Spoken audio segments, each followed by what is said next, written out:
Halo, selamat siang teman-teman semua. Pada kesempatan kali ini saya akan menjelaskan materi dari mata kuliah Sistem Kepartaian dan Pemilu.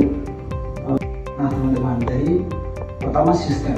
Apa itu sistem? Jadi sistem adalah kelompok bagian-bagian atau sub-sub yang secara bersama-sama ingin melakukan suatu tujuan atau maksud.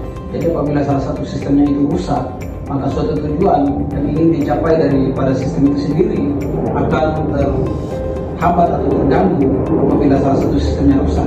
Maka sistem adalah sub-sub atau bagian-bagian yang berdiri secara bersama-sama untuk mencapai suatu tujuan. Nah teman-teman, jadi tadi itu pengertian tentang sistem. Salah satu contoh di negara kita yaitu yang menjalankan sistem pemerintahan di Republik Indonesia ini adalah ada lembaga-lembaga eksekutif, legislatif, dan juga yudikatif. Lembaga-lembaga inilah yang menjalankan sistem pemerintahan di negara Republik Indonesia. Berikutnya saya akan menjelaskan tentang partai politik. Nah, jadi partai politik adalah kelompok terorganisir yang anggota-anggotanya memiliki sikap dan orientasi yang sama dan memiliki cita-cita yang sama.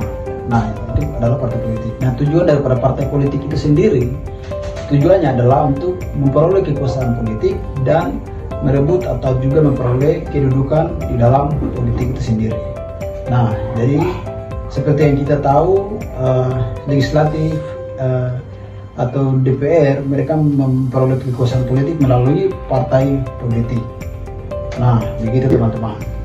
Nah, teman-teman, dari fungsi-fungsi partai politik yaitu yang pertama sebagai sarana komunikasi politik, yang kedua partisipasi politik, yang ketiga sosialisasi politik, yang keempat pengendali konflik, yang kelima pemandu kepentingan, yang keenam rekrutmen politik, yang ketujuh kontrol politik. Nah teman-teman, jadi itu fungsi-fungsi partai politik. Salah satu contoh daripada fungsi partai politik yaitu fungsi komunikasi politik. Nah, jadi partai politik berfungsi sebagai proses penyampaian informasi politik dan juga pemerintah kepada masyarakat, dan juga dari masyarakat kepada pemerintah itu sendiri. Nah, jadi partai politik istilahnya berperan sebagai jembatan yang menghubungkan pemerintah dan masyarakat. Jadi contohnya aspirasi masyarakat yang ingin menyampaikan kepada pemerintah akan dilakukan dari partai politik sendiri. Partai politik akan menampung semua aspirasi masyarakat dan akan menyampaikan kepada pemerintah. Nah, jadi itu adalah salah satu contoh komunikasi partai politik. Nah teman-teman, dari sistem kepartaian menurut Rismanda Imawan, sistem kepartaian adalah hubungan antara partai politik dan hubungan itu membentuk suatu pemerintahan.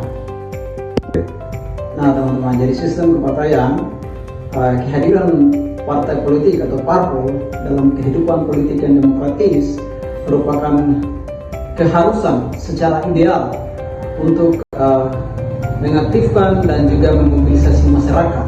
Nah, teoritis tentang sistem kepartaian.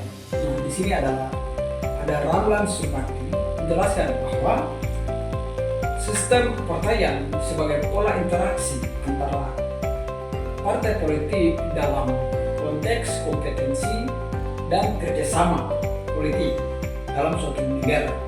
Nah, jadi fungsinya merupakan bahwa partai politik berfungsi sebagai penghubung antara rakyat dan pemerintah dalam suatu negara.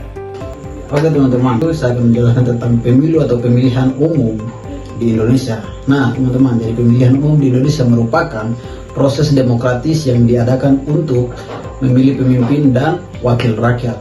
Nah teman-teman, jadi pemilu diadakan secara berkala dan mencakup pemilihan presiden, anggota legislatif, dan kepala-kepala daerah.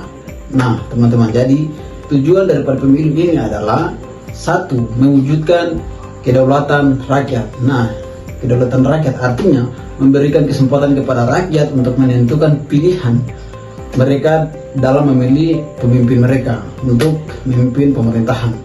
Nah, yang kedua, tujuan pemilihan umum yang kedua meningkatkan partisipasi politik. Nah, dari partisipasi politik ini adalah mengajak masyarakat untuk terlibat aktif dalam proses politik. Nah, teman-teman, jadi selain itu juga persyaratan untuk kandidat calon, mereka harus juga warga negara Indonesia dan harus memiliki pendidikan minimal sarjana, dan yang berikut juga tidak sedang menjalani hukuman penjara.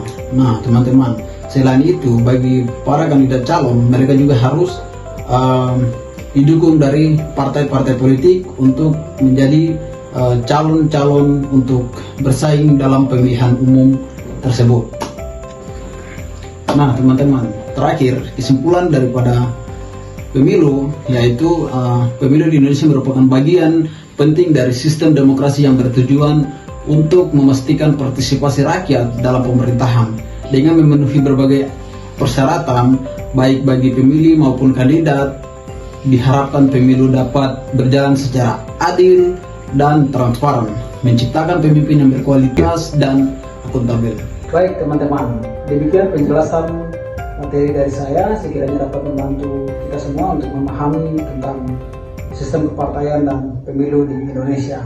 Nah, kurang lebih sekian. Terima kasih sudah menonton video saya.